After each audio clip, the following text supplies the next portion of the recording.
RTC బస్సుల్లో మహిళలకు ఉచిత బస్సు ప్రయాణ సౌకర్యాన్ని ఈ ఏడాది ఆగస్టు 15 నుంచి కల్పించే అంశంపై ముఖ్యమంత్రి నారా చంద్రబాబు నాయుడు ఉండవల్లి క్యాంపు కార్యాలయంలో అధికారులతో చర్చించారు. కొత్త పథకం అమలుకు అదనంగా మరో 2536 బస్సులు అవసరమని అధికారులు లెక్కలు తేల్చారు. దీనికి 996 కోట్లు వ్యయం కానుందని భావిస్తున్నారు. ఎన్నికల్లో హామీ ఇచ్చిన సూపర్ 6 పథకంలోని మరో పథకం అమలుకు కూటమి ప్రభుత్వం తుది కసరత్తు చేస్తోంది. ఆర్టీసీ బస్సుల్లో మహిళలకు ఉచిత బస్సు ప్రయాణ సౌకర్యాన్ని ఈ ఏడాది ఆగస్టు 15 నుంచి కల్పించే అంశంపై ముఖ్యమంత్రి నారా చంద్రబాబు నాయుడు ఉండవల్లి క్యాంపు కార్యాలయంలో అధికారులతో చర్చించారు. పథకం అమలుతో పెరిగే ఆక్యుపెన్సీకి తగ్గట్టు బస్సుల సంఖ్యను పెంచేలా చర్యలు తీసుకోవాలని, ఇందుకు కొత్త బస్సులు కొనడం కానీ, అవసరమైతే అద్దెకు తీసుకోవడం కానీ చేయాలని సీఎం సూచించారు. ఇకపై ఆర్టీసీలో ప్రవేశపెట్టేవన్నీ ఈవీ, ఏసీ బస్సులే ఉండాలని, ఇప్పుడున్న బస్సులను కూడా ఈవీలుగా మార్చేందుకు ఉన్న అవకాశాలపై అధ్యయనం చేయాలని చెప్పారు. అలాగే ప్రతి బస్సుకు జీపీఎస్ తప్పనిసరిగా అమర్చాలని ముఖ్యమంత్రి అధికారులకు నిర్దేశించారు. రాష్ట్రంలో ఆర్థికంగా ఇబ్బందికర పరిస్థితులు ఉన్నా ప్రజలకు ఇచ్చిన హామీలు నిలబెట్టుకోవాల్సిన అవసరం ఉందని, అదే సమయంలో ప్రజాధనం సద్వినియోగం కావాలని, ప్రతి రూపాయి విలువైందేనని ముఖ్యమంత్రి అధికారులతో అన్నారు. ఆర్థిక కష్టాలను అధిగమించాలంటే ఆర్టీసీ ఆదాయ మార్గాలను పెంచుకోవాలని ముఖ్యమంత్రి సూచించారు. ఖర్చు ఎలా తగ్గించుకోవాలి, ఇతర మార్గాల ద్వారా ఆదాయాలను ఎలా పొందాలి అనే దానిపై దృష్టి పెట్టాలన్నారు. ముఖ్యంగా సమర్థత పెంచుకోవాలని చెప్పారు. బస్సు కాంప్లెక్స్లో టాయిలెట్లు పరిశుభ్రంగా ఉంచడం దగ్గర నుంచి బస్సు ప్రయాణం వరకు ప్రయాణికుల్లో సంతృప్తి పెరిగేలా నిర్వహణ ఉండాలని ముఖ్యమంత్రి స్పష్టం చేశారు. కొత్త పథకం అమలుకు అదనంగా మరో 2536 బస్సులు అవసరమవుతాయని అధికారులు లెక్కలు తేల్చారు. దీనికి 996 కోట్లు వ్యయం కానుందని భావిస్తున్నారు. అలాగే బస్ స్టేషన్లో తాగునీటి సౌకర్యం, టాయిలెట్ల నిర్వహణ, బస్సుల సమాచార బోర్డులు, ఇతర సౌకర్యాలను మెరుగుపరచాల్సి ఉందని సీఎంకు అధికారులు వివరించారు. ప్రస్తుతం ఢిల్లీ, పంజాబ్, తమిళనాడు, కర్ణాటక, తెలంగాణలో మహిళలకు ఉచిత బస్సు రవాణా సౌకర్యం కల్పిస్తున్నాయి. అయితే ఒక్కో రాష్ట్రంలో ఒక్కో విధానాన్ని అనుసరిస్తున్నారు. మన రాష్ట్రంలో ప్రవేశపెట్టే విధానం అత్యుత్తమంగా సంతృప్తి కలిగేలా ఉండాలని అధికారులకు ముఖ్యమంత్రి సూచించారు. ప్రజాస్వామ్యం గురించి మాట్లాడే అర్హత జగన్ కు లేదని మంత్రి నిమ్మల రామానాయుడు అన్నారు. జగన్ 5 ఏళ్ల పాలన ఎలా ఉందో ప్రజలు ప్రత్యక్షంగా చూశారని, వైకాపా ప్రభుత్వ హయాంలో ఆర్థిక వ్యవస్థ చిన్నాభిన్నమైందని విమర్శించారు. ప్రజాస్వామ్యాన్ని రక్షించాలని వైసీపీ నేతలు గవర్నర్ కు ఫిర్యాదు చేయడం ఈ శతాబ్దపు విడ్డూరమని ఎద్దేవా చేశారు. మాజీ సీఎం జగన్ కు ప్రజాస్వామ్యం గురించి, పరిరక్షణ గురించి మాట్లాడే అర్హత లేదని మంత్రి నిమ్మల రామానాయుడు పేర్కొన్నారు. వైఎస్ జగన్ 5 ఏళ్ల పాలనలో అరాచకం ఎలా ఉంటుందో ప్రజలు ప్రత్యక్షంగా చూశారని మంత్రి తెలిపారు. ప్రభుత్వ ఆస్తులను తాకట్టు పెట్టి నిధులను పక్కదోవ మళ్లించి ఆర్థిక వ్యవస్థను చిన్నాభిన్నం చేశారంటూ మంత్రి నిమ్మల ఆరోపించారు. వైసీపీ 5 ఏళ్ల పాలనలో అందిన కాడికి అన్ని చోట్ల దోచేసి రాష్ట్రాన్ని అప్పుల పాలు చేసిన చరిత్ర జగన్దని దుయ్యబట్టారు. ప్రజాస్వామ్యాన్ని పరిరక్షించండి అంటూ వైసీపీ నేతల బృందం గవర్నర్కి ఇచ్చిన ఫిర్యాదు పత్రం ఈ శతాబ్దపు విడ్డూరం అంటూ మంత్రి ఎద్దేవా చేశారు. పాఠశాలలు తెరిచిన మొదటి రోజునే కుటుంబాల్లో ఎంతమంది పిల్లలు ఉంటే అంతమందికి తల్లికి వందనం అమలు చేశామని తెలిపారు. నాడు వైసీపీ ప్రభుత్వంలో 90% హామీలు నెరవేర్చలేని జగన్ ఆ పార్టీ నాయకుడికి తల్లికి వందనం గురించి మాట్లాడే అర్హత లేదని మంత్రి నిమ్మల తేల్చి చెప్పారు.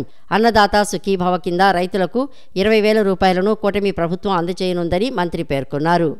ప్రజా వేదికను కూలగొట్టడంతోటే ప్రారంభమైనటువంటి పాలన ఎంత దుర్మార్గంగా ఆ రోజునటువంటి ముఖ్యమంత్రి వ్యవహరించారు అంటే, ఆయన ముఖ్యమంత్రిగా ప్రమాణ స్వీకారం చేసినటువంటి మొదటి 10 రోజుల్లోనే ప్రజావేదికలో ఉదయం మీటింగ్ పెట్టుకుని సాయంత్రం ప్రజావేదికని కూలగొట్టేయండి ఆదేశాలు ఇచ్చినటువంటి ముఖ్యమంత్రి గత పాలనలో. మీ అందరికీ తెలుసు, మన దేశంలో గాని, మన రాష్ట్రంలో గాని, మన సమాజంలో మనందరం ఎట్లా ఉంటామో, కనీసం మనకు హాని చేసేటువంటి పాముని కూడా చంపడానికి 1-4 సార్లు ఆలోచిస్తాం. చాలా మంది విష సర్పాన్ని కూడా చంపడానికి 1-10 సార్లు ఆలోచిస్తాం మనం. అటువంటి దేశం ఈ దేశం. అటువంటి దేశంలో మరి ఆ రోజు ముఖ్యమంత్రి జగన్మోహన్ రెడ్డి గారు ఉదయం మీటింగ్ పెట్టుకుని సాయంత్రం ప్రజావేదికని కూలగొట్టేయండి అని అంటే, మొన్ననే ఆ ప్రజావేదికని కూలగొట్టి 5 సంవత్సరాలైంది, ఇంకా శిథిలాలు అక్కడే ఉన్నాయి. చంద్రబాబు నాయుడు గారు ఏదైతే నివసిస్తున్నటువంటి ప్రక్కన. అంటే మీకు గమనించండి ఏ రకమైనటువంటి క్రూరత్వమైనటువంటి పాలన. మొన్న చంద్రబాబు నాయుడు గారు కూడా ముఖ్యమంత్రి అయ్యారు. మరి ఈయన ముఖ్యమంత్రిగా ప్రమాణ స్వీకారం చేసిన తర్వాత ఏ పని చేశారు? మొట్టమొదటిసారిగా పోలవరం ప్రాజెక్టుకు వచ్చాడు ఆయన. పోలవరం ప్రాజెక్టుకు వచ్చి మూలన పడిపోయింది. పోలవరం ప్రశ్నార్థకం అయిపోయినటువంటి ప్రాజెక్టుని మళ్లీ వేళ పట్టాలెక్కించి రైతాంగానికి సేవ చేయాలని పోలవరాన్ని వేళ పని పూర్తి చేస్తూ ఉన్నారు. రేపు 2027 డిసెంబర్ కల్లా పూర్తి చేయాలని. మరి ఆయన మొదటి 10 రోజుల్లో ప్రజావేదికను కూలగొడితే ఈయన మొదటి 10 రోజుల్లోనే పోలవరాన్ని మళ్ళీ పట్టాలెక్కించారు. అంటే ఆ ముఖ్యమంత్రికి ఈ ముఖ్యమంత్రికి ఉన్నటువంటి తేడా ఏంటనేది, ఆ విధ్వంసానికి ఈ నిర్మాణానికి ఉన్నటువంటి తేడా ఏంటనేది అదే ఒక ఉదాహరణ మీ అందరికి కూడా. అన్నదాత పథకంలో 43 లక్షల మంది రైతులకు అన్యాయం చేయాలని చూస్తున్నారని చంద్రబాబు సర్కార్పై పీసీసీ అధ్యక్షురాలు వైఎస్ షర్మిల విమర్శలు గుప్పించారు. అన్నదాత సుఖీభవ పథకాన్ని దుఃఖీభవ చేస్తున్నారన్నారు. రాష్ట్రంలో 93 లక్షల మందికి పైగా రైతులు ఉన్నారని, అర్హత పేరుతో సగానికి సగం మంది రైతులకు కోత పెట్టారని ఆరోపించారు. AP Congress chief YS Sharmila Andhra Pradesh ప్రభుత్వంపై విమర్శలు గుప్పించారు.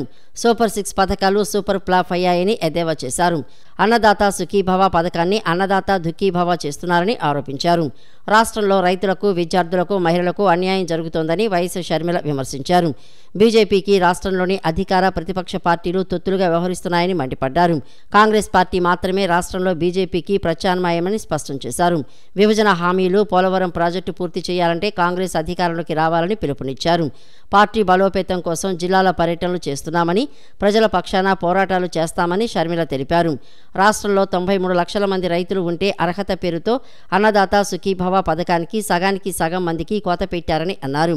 కేవలం 47 లక్షల మందికే పథకం వర్తింపచేస్తారని, ఇది 43 లక్షల మంది రైతులకు చేస్తున్న అన్యాయమని షర్మిల ఆరోపించారు. అన్నదాత సుఖీభవ పథకాన్ని దుఃఖీభవ చేస్తున్నారని పేర్కొన్నారు. వడపోత పేరుతో రైతులను మోసం చేస్తున్నారని ఆరోపించారు. మీరు ఏదైనా హామీ ఇస్తే మేనిఫెస్టోలో చెప్పినా లేక సూపర్ 6లో చెప్పినా మీరు అధికారంలోకి వచ్చిన వెంటనే అన్ని అమలు చేస్తారని ప్రజలు అనుకోని మీకు ఓట్లేస్తారు. కానీ ఇప్పటికి 1 సంవత్సరం గడిచేపోయింది. అన్నదాత సుఖీభవ ఎవరికీ ఇవ్వలేదు. ఇక ముందు ఇచ్చే వాళ్ళకు కూడా సగం మంది రైతులకే ఇస్తారట. ఇది ఎక్కడి అన్యాయం అని అడుగుతున్నాం. తల్లికి వందనం పేరు మీద కూడా ఇస్తాము అని చెప్పారు. అది కాస్త సాగదీసి 1 సంవత్సరం ఎక్కొట్టి 87 లక్షల మంది పిల్లలకి ఇవ్వాల్సి ఉంటే 67 లక్షల మందికి ఇచ్చి 20 లక్షల మందికి మళ్ళీ మోసం చేశారు. సూపర్ 6 కాస్త సూపర్ ఫ్లాప్ అయ్యింది అనక మరి ఏమనాలి? నిరుద్యోగ భృతికి 3,000 రూపాయలు ఇస్తామని చెప్పారు. ఇంతవరకు ఒక్కరికి కూడా ఇవ్వలేదు. ఒకరికి ఉద్యోగం వచ్చిందా అంటే అది లేదు. మహాశక్తి నెలకు 1,500 ప్రతి మహిళకు ఇస్తామన్నారు. ఇది చాలా హెవీ బడ్జెట్ స్కీమ్. అంటే సంవత్సరానికి 18,000 రూపాయలు ఇవ్వాల్సి ఉంది. కనీసం 1,80,00,000 మందో లేకపోతే 2 కోట్ల మందో మహిళలకు ఇవ్వాల్సి ఉంటుంది. ఒక్కరికి కూడా అసలు మాట్లాడటమే లేదు.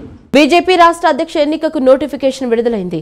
జూలై 1వ తేదీన నూతన అధ్యక్ష ఎన్నిక ప్రక్రియ పూర్తవుతుందని పార్టీ రాష్ట్ర ఎన్నికల అధికారి, రాజ్యసభ సభ్యుడు పాకా సత్యనారాయణ తెలిపారు.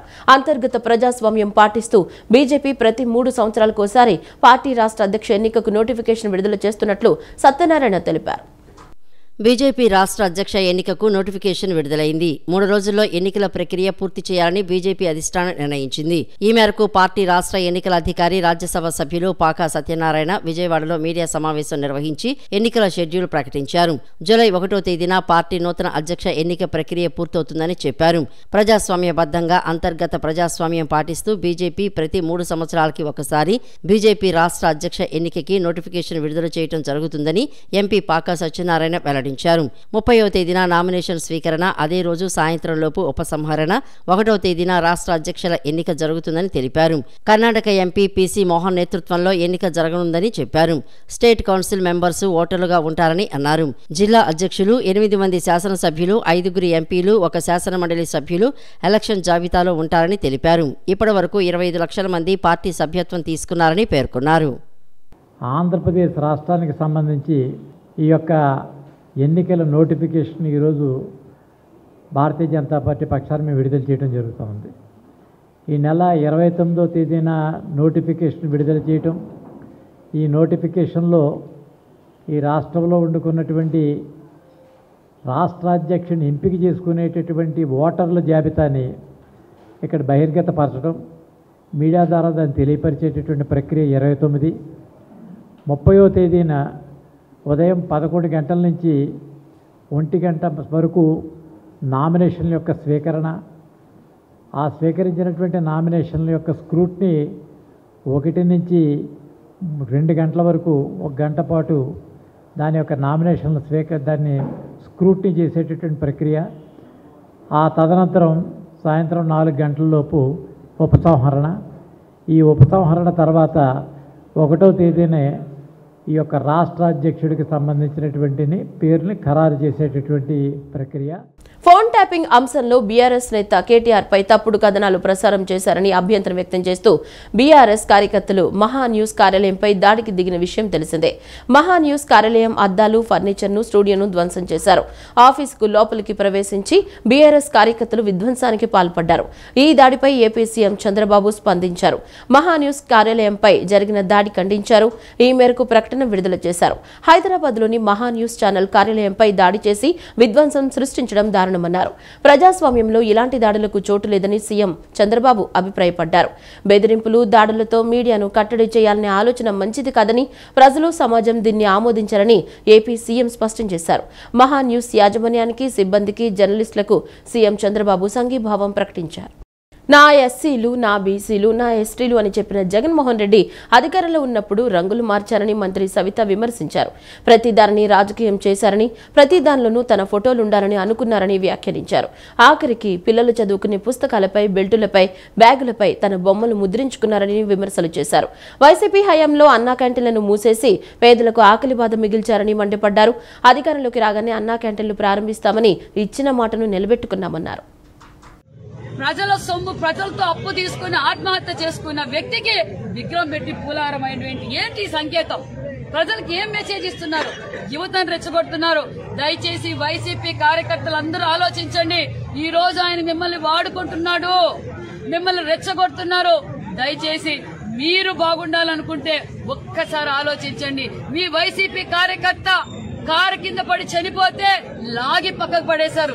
సామాన్యమైన వాళ్ళు, గుర్తు తెలియని వారికి ఏదైనా ఎదురుగా యాక్సిడెంట్ జరిగితేనే అందరం విలవిలబడి అంబులెన్స్లు పిలిపించి హాస్పిటల్కి పంపిస్తాం. మరి మీ జగన్మోహన్ రెడ్డి గారికి అది కనిపించలేదా అన్న విషయం కూడా మీకు తెలియజేస్తున్నాను. నేను మీడియా ద్వారా తెలియజేసిన ఒకటే, దయచేసి వైసీపీ కార్యకర్తలందరూ ఆలోచించండి. అమ్మవారి గుడి టోల్గేట్ ప్రాంతం నుంచి రథన్ సెంటర్ వరకు రోడ్డుకి ఇరువైపులా ఎటువంటి అనుమతులు లేకుండా ఏర్పాటు చేసిన షాపులను అధికారులు తొలగించారు. ఆలయ ఈవో సీనా నాయక్ ఆదేశాల మేరకు దుర్గగుడి సిబ్బంది, విజయవాడ పశ్చిమ ACP Durgarao, 1 town CI Guruprakash తమ పోలీస్ సిబ్బందితో ఈ ఆక్రమణలు తొలగించే పరవానికి శ్రీకారం చుట్టారు. ఆ ప్రాంతాల నుంచి ఖాళీ చేయమని ముందస్తుగానే చెప్పారు. శనివారం సాయంత్రం ACP Durgarao, CI Guruprakash, police సిబ్బంది, దుర్గగుడి అధికారులు, ఉద్యోగులు అమ్మవారి ఆలయానికి వెళ్లే ప్రాంత మార్గంలో భక్తులకు తీవ్ర విఘాతం కలిగిస్తున్న ఆక్రమణదారులపై చర్యలకు చేపట్టారు. వర్షాకాలంలో ప్రజలకు ఎటువంటి ఇబ్బంది కలగకుండా వర్షపు నీరు రోడ్డు మీద నిలవకుండా డ్రైన్ ప్రాజెక్టును త్వరితగతిన ప్రారంభించాలని విజయవాడ నగరపాలక సంస్థ కమిషనర్ ధ్యానచంద్ర అధికారులను ఆదేశించారు. అమృత్ 2.0లో భాగంగా జరుగుతున్న పనులను త్వరితగతిన పూర్తి చేసే ప్రజలకు సత్వరం త్రాగునీరు అందుబాటులోకి తీసుకురావాలన్నారు. వర్షాకాలంలో ప్రజలకు ఎటువంటి ఇబ్బంది కలగకుండా వర్షపు నీరు రోడ్డు మీద నిలవకుండా తీసుకుంటున్న చర్యలో భాగంగా నిర్మించబోతున్న వర్షపు నీరు డ్రైన్ ప్రాజెక్టును త్వరితగతిన ప్రారంభించాలని విజయవాడ నగరపాలక సంస్థ కమిషనర్ ధ్యానచంద్ర అన్నారు. శనివారం ఉదయం తన పర్యటనలో భాగంగా K L Rao head water works, Panja centre, Payakapuram చెరువు, Ajit Singh Nagar, iconic park, excel plant, Singh Nagar, Anna canteen, Dava Butchaiah colony, Rajagopalachari vegetable market ప్రాంతాలన్నీ పర్యటించి క్షేత్రస్థాయిలో పరిశీలించారు. ఈ సందర్భంగా కమిషనర్ మాట్లాడుతూ అమృత్ 2.0లో భాగంగా జరుగుతున్న పనులను త్వరితగతిన పూర్తి చేసి ప్రజలకు సత్వరం తాగునీరు అందుబాటులోకి తీసుకురావాలని అన్నారు. పంజా సెంటర్లో నిర్మించబోతున్న వర్షపు నీటి డ్రైన్ పరిశీలించి త్వరితగతిన పనులను మొదలుపెట్టి నగరంలోని వర్షపు నీటి నిల్వల సమస్యలను సత్వరమే దూరం చేసేందుకు చర్యలు తీసుకునేలా అధికారులు పనులు చేయాలని ఆదేశించారు.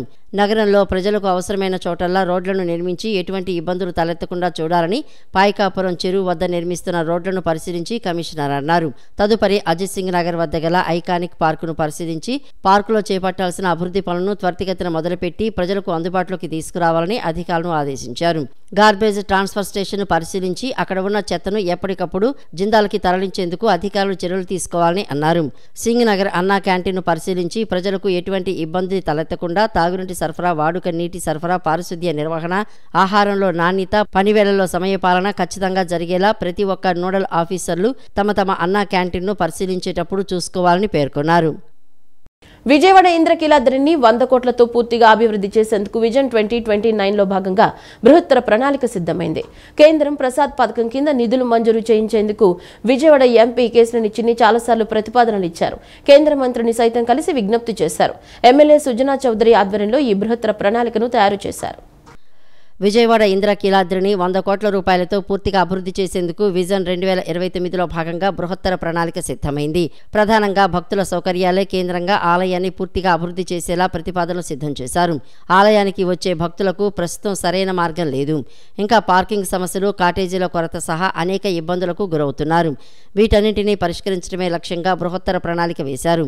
కేంద్రం ప్రసాద్ పథకం కింద నిధులు మంజూరు చేయించేందుకు విజయవాడ ఎంపీ కేశినేని చిన్ని చాలాసార్లు ప్రతిపాదనలు ఇచ్చారు. కేంద్ర మంత్రిని సైతం కలిసి విజ్ఞప్తి చేశారు. ఎమ్మెల్యే సుజనా చౌదరి ఆధ్వర్యంలో ఈ బృహత్తర ప్రణాళికను తయారు చేశారు. భక్తులకు స్వచ్ఛ నీటిని అందించేందుకు వాటర్ ట్రీట్మెంట్ ప్లాంట్, పర్యావరణ సహిత విద్యుత్తు కోసం సోలార్ ప్లాంట్లు ఏర్పాటు చేశారు. అలానే వ్యర్థాల నిర్వహణకు వేస్ట్ మేనేజ్మెంట్ సిస్టమ్, భద్రతా వ్యవస్థను పటిష్టపరిచేలా అధునాతన సీసీటీవీ కెమెరాలతో అనుసంధాన వ్యవస్థను ఏర్పాటు చేయనున్నారు. ఇంకా ఆలయ పరిసరాలన్నీ పచ్చదనంతో నింపేలా ప్రత్యేకంగా పార్కులు, నీటి ఫౌంటైన్లతో ఆహ్లాదకరమైన వాతావరణాన్ని ఏర్పాటు చేయబోతున్నారు. ఈ పనులన్నీ 2029 నాటికి పూర్తి చేయాలని లక్ష్యంగా పెట్టుకున్నారు. ఇంద్రకీలాద్రి మొత్తాన్ని 3D రూపంలో ఓ నమూనాగా రూపొందించారు. రహదారులు, ఘాట్ రోడ్లు, భవనాలు ఇలా అన్నింటినీ ఆవిష్కరించారు. ఎక్కడెక్కడ ఎలాంటి సమస్యలు ఉన్నాయనేది గుర్తించారు. ప్రధానంగా పార్కింగ్ సహా ఏ సమస్యలు ఎలా పరిష్కరించాలనే దానికి వేరువేరుగా 5 ప్రాజెక్టులకు ప్రతిపాదనలు సిద్ధం చేశారు. ఎన్టీఆర్ జిల్లా బిల్డింగ్ వర్కర్స్ యూనియన్ ఆధ్వర్యంలో ఈ నెల 30వ తేదీన జిల్లా 10వ మహాసభను నిర్వహిస్తున్నట్లు ఎన్టీఆర్ జిల్లా బిల్డింగ్ వర్కర్స్ యూనియన్ ప్రధాన కార్యదర్శి పిల్లి నరసింహారావు వెల్లడించారు. ఈ మహాసభలో బిల్డింగ్ వర్కర్స్ పెద్ద సంఖ్యలో పాల్గొని జయప్రదం చేయాలని కోరారు. ఎన్టీఆర్ జిల్లా బిల్డింగ్ వర్కర్స్ యూనియన్ ఆధ్వర్యంలో బాలోత్సవ్ భవన్లో మీడియా సమావేశం జరిగింది. ఈ సమావేశంలో ఎన్టీఆర్ జిల్లా బిల్డింగ్ వర్కర్స్ యూనియన్ ప్రధాన కార్యదర్శి పిల్లి నరసింహారావు, అధ్యక్షులు పుట్టేటి అప్పారావు పాల్గొని మాట్లాడుతూ యూనియన్ జిల్లా స్థాయిలో జరిగే ఈ మహాసభలను రామవరపాడులో నిర్వహిస్తున్నామని చెప్పారు. ఈ సందర్భంగా రామవరపాడు వంతెన సెంటర్ నుండి సభా వేదిక వరకు పెద్ద ఎత్తున ర్యాలీ నిర్వహిస్తున్నట్లు తెలిపారు. భవన నిర్మాణ కార్మికుల సమస్యల పరిష్కారం కోసం గత 30 సంవత్సరాలుగా తమ యూనియన్ పోరాటాలు చేస్తోందని, ఈ మహాసభలో యూనియన్ విధి విధానాలను, ప్రభుత్వం భవన నిర్మాణ కార్మికుల పట్ల అనుసరిస్తున్న వ్యతిరేక విధానాలపై చర్చించడం జరుగుతుందని తెలిపారు. అనేక పోరాటాలు చేసి 30 సంవత్సరాలు భవన నిర్మాణ కార్మికులు అలుపెరగని పోరాటం చేసి సాధించుకున్నటువంటి సంక్షేమ బోర్డుని ఇవాళ ఉన్నటువంటి ప్రభుత్వాలు నిర్దాక్షిణ్యంగా ఆపేసి 6 సంవత్సరాల నుంచి వేలాది మంది కార్మికులకి ఎన్టీఆర్ జిల్లాలో క్లెయిమ్స్ ఇవ్వకోకుండా, నష్టపరిహారాలు ఇవ్వకోకుండా 3,000 కోట్ల రూపాయలు ఉన్నప్పటికీ కూడా ఆ డబ్బుల్ని తీసుకోకుండా మరి ఇవాళ కాలాన్ని గడుపుతున్నాయి. అనేక మంది భవన నిర్మాణ కార్మికుల కుటుంబాలు రోడ్డును బండి చనిపోయినటువంటి వారు కానీ, దెబ్బలు తగిలినటువంటి వారు కానీ, పెళ్ళిళ్ళు చేసుకున్నటువంటి వారు కానీ, బిడ్డలు కన్న వారు కానీ అనేక మందికి నష్టపరిహారాలు ఇవ్వకోకుండా మరి అది ప్రభుత్వాలు మాటలు మాత్రం చెప్తున్నాయి. ఎన్నికల్లో మేము అధికారంలోకి వస్తే వెంటనే సంక్షేమ బోర్డుని తీసి ఈ నష్టపరిహారాలన్నీ ఇప్పిస్తాము, సంక్షేమ బోర్డుని నడిపిస్తాము అని చెప్పి ఆ రోజున మరి ఇవాళ ముఖ్యమంత్రిగా ఉన్నటువంటి చంద్రబాబు నాయుడు గారు కానివ్వండి, అట్లాగే ఉప ముఖ్యమంత్రి మరి పవన్ కళ్యాణ్ గారు కానివ్వండి, మరి లోకేష్ గారు కానివ్వండి అనేక సందర్భాల్లో భవన నిర్మాణ కార్మికుల గురించి చిలక పలుకులు పలికినట్టుగా మాటలు చెప్పారు. కానీ అధికారంలోకి వచ్చినాక ఒక్క మాట కూడా భవన నిర్మాణ కార్మికుల గురించి కానీ మాట్లాడుతున్నా. ఈ ప్రతిభా మహాసభకి భవన నిర్మాణ రంగంలో ఉన్నటువంటి ప్రతి ఒక్క భవన నిర్మాణ కార్మికుడిని కూడా ఈ సభలో, ర్యాలీలో పాల్గొనాలని చెప్పి తెలియజేస్తున్నాము. అట్లాగే సంక్షేమ బోర్డుకు సంబంధించి ఇప్పటికే పెట్టుకున్నటువంటి క్లెయిములు సుమారుగా 1,500 క్లెయిములు పెట్టున్నాయి. దానికి ఒక 3 కోట్ల రూపాయల డబ్బులు కూడా శాంక్షన్ అయ్యి ఉంది. అయినా సరే 12-14 జీవో ఇచ్చి నిలుపుదల చేశారు. దానివల్ల భవన నిర్మాణ కార్మికులకు తీవ్రమైన అన్యాయం జరిగింది. కనీసం కొత్త ప్రభుత్వం వచ్చిన తర్వాత అయినా సరే ఆ జీవో రద్దు చేసి ఆ పథకాలన్నీ అమలు చేస్తారని చెప్పి గత సంవత్సరం కాలంగా ఎదురు చూస్తున్నాం. ఇప్పటికీ కూడా మరి ఆ పథకాలు అమలు చేసే ఆలోచన ఈ ప్రభుత్వం చేయట్లేదు. రాష్ట్రంలో కార్పొరేట్ విద్యాసంస్థల దోపిడీలో భాగస్వాములైన విద్యాశాఖ అధికారులపై చర్యలు తీసుకోవాలని రెవల్యూషనరీ విద్యార్థి సంఘం రాష్ట్ర అధ్యక్షులు రవిశంకర్ రెడ్డి ప్రభుత్వాన్ని డిమాండ్ చేశారు. రాబోయే కాలంలో రాష్ట్రంలో కార్పొరేట్, ప్రైవేటు విద్యాసంస్థలు చేస్తున్న అక్రమాలపై ఆర్ఎస్యు పోరాడుతుందని స్పష్టం చేశారు. విజయవాడ గాంధీనగర్ ప్రెస్ క్లబ్ నందు ఆర్ఎస్యు ఆధ్వర్యంలో మీడియా సమావేశం నిర్వహించడం జరిగింది. ఈ సందర్భంగా ఆర్ఎస్యు రాష్ట్ర అధ్యక్షులు రవిశంకర్ రెడ్డి మీడియాతో మాట్లాడారు. రాష్ట్రంలో విద్యా సంవత్సరం ప్రారంభం అవగానే కార్పొరేట్ విద్యా సంస్థలు ర్యాంకులు, కోర్సుల పేరుతో విద్యార్థులను మభ్యపెట్టి చేర్చుకుని దోచుకుంటున్నారని విమర్శించారు. ప్రభుత్వ నిబంధనలకు వ్యతిరేకంగా ప్రత్యక్షంగా పుస్తకాలు, యూనిఫామ్ అమ్ముతూ విద్యార్థుల తల్లిదండ్రులను నిలువునా దోచుకుంటున్నారని మండిపడ్డారు. రాష్ట్రంలో విద్యాశాఖ అధికారులు ఏమీ పట్టినట్లు వ్యవహరిస్తున్నారని విమర్శించారు. రాబోయే కాలంలో రాష్ట్రంలో కార్పొరేట్, ప్రైవేటు విద్యా సంస్థలు చేస్తున్న అక్రమాలపై ఉద్యమాలు కొనసాగిస్తామని, అలాగే అవినీతికి నిలయంగా మారిన విద్యాశాఖ అధికారులపై చర్యలు తీసుకోవాలని కూడా ఉద్యమాలను కొనసాగిస్తామని తెలిపారు. కార్పొరేట్ విద్యా సంస్థలపైన విద్యార్థి సంఘాలు ఆందోళన చేస్తే కేసులు పెడుతున్నారు తప్ప నిబంధనలను పాటించని కార్పొరేట్ విద్యా సంస్థలపైన ఒక్క దానిపైన కూడా ఇంతవరకు చర్యలు తీసుకునే సందర్భం లేదు. అట్లాగే ఈరోజు ఫీజుల విధానం కూడా ఈరోజు నర్సరీ, ఎల్కేజీ, యూకేజీ పిల్లలకే ఈరోజు 40 నుంచి 90 వేలు వసూలు చేస్తున్నారు. అంటే పాఠశాల విద్యలో 1వ తరగతి నుంచి 10వ తరగతి లోపు ఈరోజు 1,40,000 నుంచి 3 లక్షలు వసూలు చేస్తున్నారు. ఇంటర్మీడియట్ విద్య ఇంకా 5 లక్షలు, 6 లక్షలు వసూలు చేస్తున్నారు. అంటే ఈరోజు కార్పొరేట్, ప్రైవేట్ అంటే కార్పొరేట్ విద్యా సంస్థలు ప్రధానంగా ఆంధ్రప్రదేశ్ రాష్ట్రంలో విజయవాడ, గుంటూరు, విశాఖ, తిరుపతి, కర్నూలు ఇలాంటి మహానగరాల్లో ప్రధానంగా ఈరోజు ఫీజులను అడ్డు అదుపు లేకుండా వారికి ఎంత నచ్చితే అంత, అంటే ఈరోజు లక్షల్లో ఈరోజు డబ్బులు వసూలు చేస్తున్నారు. దానికి పేర్లు పెడుతున్నారు. ఐపీఎల్ అని, ఎంపీఎల్ అని, ఎస్పీఎల్ అని, ఐఐటి అని, జేఈ మెయిన్స్ అని, ఇట్లా రకరకాల పేర్లు వాడి ఆ పేర్లతో విద్యార్థులను మభ్యపెట్టి అది కూడా ఏంటి, 1వ తరగతి 2వ తరగతి పిల్లలకు medical standard, IPL standard, MPL standard, అసలు 1వ తరగతి 2వ తరగతి విద్యార్థికి ఎక్కడన్నా అసలు ఆ పేర్లు అర్థమవుతాయా? అంటే కార్పొరేట్ విద్యా సంస్థలు దోచుకోవడానికి ఒక విధానాన్ని ఎంచుకొని ఈరోజు ఇష్టం వచ్చినట్టు ఆంధ్రప్రదేశ్ రాష్ట్రంలో దోపిడీకి పాల్పడతా ఉంది. ఈ కార్యక్రమంలో రాష్ట్ర కార్యదర్శి శ్రీధర్, రాష్ట్ర కార్యవర్గ సభ్యులు రఘురామిరెడ్డి, విజయవాడ నగర అధ్యక్షులు నరేష్ నాయుడు, కార్యదర్శి విష్ణువర్ధన్ తదితరులు పాల్గొన్నారు. జాతీయ స్థాయి తెలుగు షార్ట్ ఫిల్మ్ పోటీలు ఈ సంవత్సరం సెప్టెంబర్ 21వ తేదీన ఎంబీవీకే భవన్లో నిర్వహిస్తున్నట్లు అసోసియేషన్ అధ్యక్షులు బీకేఎన్ఎస్ ప్రసాద్ వెల్లడించారు. ఈ సంవత్సరం ప్రైవేట్ పాటల వీడియోల పోటీలు, రీల్స్ పోటీలు కూడా జరుగుతాయని, పోటీల్లో పాల్గొన్న వారికి ఆకర్షణీయమైన నగదు బహుమతులు ఉంటాయని చెప్పారు. ఎంబీబీకే భవన్లో తెలుగు షార్ట్ ఫిల్మ్ అసోసియేషన్ ఆధ్వర్యంలో మీడియా సమావేశం జరిగింది.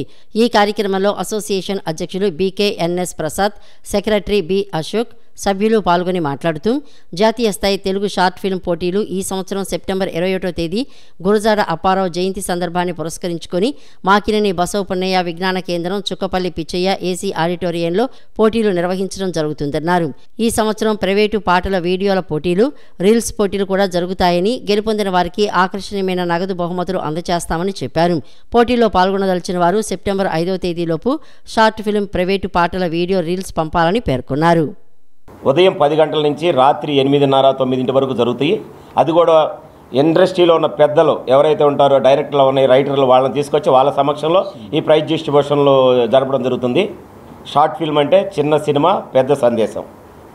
అట్లాగే మేము ఈ షార్ట్ ఫిల్ములు పోటీలు, షార్ట్ ఫిల్ము ఈ సంవత్సరం వచ్చేసి షార్ట్ ఫిల్ములు ఇది గురిజాడ అప్పారావు గారి యొక్క జయంతి సందర్భంగా ఈ సంవత్సరం జరుపుతున్నాము, సెప్టెంబర్ 21వ తారీఖున.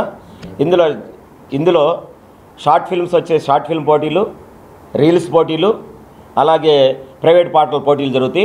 షార్ట్ ఫిల్మ్ పోటీ యొక్క నిడివి వచ్చేసి 2 నిమిషాల నుంచి 10 నిమిషాల వరకు, అలాగే ప్రైవేట్ పాటలు వచ్చేసి 5 నిమిషాలు బిలో ఉండాలి. అలాగే రీల్ వచ్చేసేసి 1 minute to 1 minute 30 seconds, 1 minute 30 seconds అంటే 1 second నుంచి కూడా స్టార్ట్ చేయొచ్చు, 1:30కి అయిపోవాలి. రీల్ నిడివి ఎలా ఉంటుంది. అలాగే మేము ప్రతి విభాగానికి ఎంట్రీ ఫీజు పెట్టామండి, మినిమం ఎంట్రీ ఫీజు.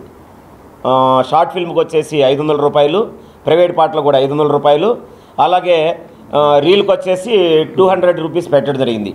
అట్లాగే ఎవ్రీ పార్టిసిపెంట్కి, అంటే ఎంట్రీ ఫీజు ఎవరైతే కట్టారో, ఎంట్రీ మాకు ఎవరైతే పంపారో ప్రతి ఒక్కరికి మేము షీల్డ్, సర్టిఫికేట్ ఇస్తాము. మంగళగిరి ఎయిమ్స్ ముఖద్వారం వద్ద భావన డయా రైస్ ఆధ్వర్యంలో ఉచిత మెడికల్ క్యాంపును నిర్వహించారు. రోజురోజుకు జీవనశైలిలో మార్పులు సంభవించడంతో అనారోగ్యం పాలవుతున్న నేపథ్యంలో ఈ డయా రైస్ తీసుకోవటం మంచిదని చైర్మన్ సుధీర్ బాబు తెలిపారు. ఐసీఎంఆర్, అమెరికన్ రీసెర్చ్ వంటి అనేక సంస్థలచే ఈ రైస్ సర్టిఫైడ్ అయిందని తెలిపారు. మంగళగిరి ఎయిమ్స్ ముఖద్వారం వద్ద భావన డయారైస్ ఆధ్వర్యంలో ఉచిత మెడికల్ క్యాంపును నిర్వహించారు. ఈ కార్యక్రమంలో ఆ ప్రాంత వాసులకు ఉచితంగా బీపీ, షుగర్ టెస్టులు చేశారు. ఈ సందర్భంగా భావన డయారైస్ చైర్మన్ సుధీర్ బాబు మాట్లాడుతూ షుగర్ ఉన్న వాళ్లకు డయారైస్ గురించి వివరించారు. రోజురోజుకి జీవన శైలిలో మార్పులు సంభవించడంతో అనారోగ్యం పాలవుతున్న నేపథ్యంలో ఈ డయారైస్ తీసుకోవడం మంచిదని నిపుణులు వివరిస్తున్నారు. ఈ నేపథ్యంలో శాస్త్రవేత్తలు 7 సంవత్సరాలు పరిశోధనలు చేసి మనకు అందించారని, దీని ద్వారా షుగర్ లెవెల్స్ తగ్గుతున్నాయని, ఆరోగ్యం కూడా బాగుంటుందని, ప్రతి 15 నిమిషాలకు ఒకసారి ఈ రైస్ రీసెర్చ్ చేశారని, ఐసీఎంఆర్, అమెరికా రీసెర్చ్ వంటి అనేక సంస్థలచే సర్టిఫైడ్ అయిందని తెలిపారు. వైట్ రైస్ అనేది ప్రధానంగా మనం తింటాం కాబట్టి దాన్నే వద్దు అని అన్నప్పుడు షుగర్ పేషెంట్ అనేవాళ్ళు ఆ రోజే సగం చనిపోయినట్టుగా ఫీల్ అవుతూ ఉంటారు. కాకపోతే గవర్నమెంట్ అగ్రికల్చర్ యూనివర్సిటీ ఏం చేసిందని అంటే కొన్ని సీడ్స్ని తీసుకొని క్రాస్ బ్రీడ్ చేసి లో గ్లైస్మిక్, ఏదైతే రాగులు, జొన్నలు, వైట్ రైస్, వీట్ ఇట్లాంటి అన్నిటికన్నా తక్కువ గ్లైస్మిక్ ఇండెక్స్, గ్లూకోజ్ లెవెల్స్ అనేది తక్కువ ఉండేటట్టుగా ఈ డయాబెటిక్ రైస్ని ఇంట్రడ్యూస్ చేయడం జరిగింది. జనాల్లోకి ఇది అవేర్నెస్ ఎవరికీ లేకపోవడం వల్ల వాళ్ళు జీవన శైలిలో వేరే అన్నీ తిని డైలీ పెంచుకుంటున్నారు. ఇది తినటం వల్ల 1 డేలోనే షుగర్ లెవెల్ అనేది కంట్రోల్లో ఉంటుంది. ఇది తినటం వల్ల ఆర్గాన్స్ అనేది డ్యామేజ్ అవ్వదు, వీళ్ళ లైఫ్ స్పాన్ అనేది ఖచ్చితంగా పెరుగుతుంది. మంగళగిరి జనసేన నాయకుడు తులసి వనం వాకర్స్ అసోసియేషన్ కొండలు మాట్లాడుతూ ఈ శిబిరం చాలా మందికి ఉపయోగకరంగా ఉందని తెలిపారు. ఈ సందర్భంగా ఈ డయారైస్ బ్లడ్ షుగర్ లెవెల్స్ కంట్రోల్లో ఉంచడానికి సహాయపడతాయని ఓ తాజా అధ్యయనం స్పష్టం చేసిందని తెలిపారు. ఐసీఎంఆర్, అమెరికా రీసెర్చ్ నిర్వహించిన అధ్యయనంలో ఇది తేలిందని, ఈ రైస్ రక్తంలో గ్లూకోజ్ స్థాయిలను తగ్గించడానికి ఎఫెక్టివ్గా పనిచేస్తాయని తేలిందని అన్నారు.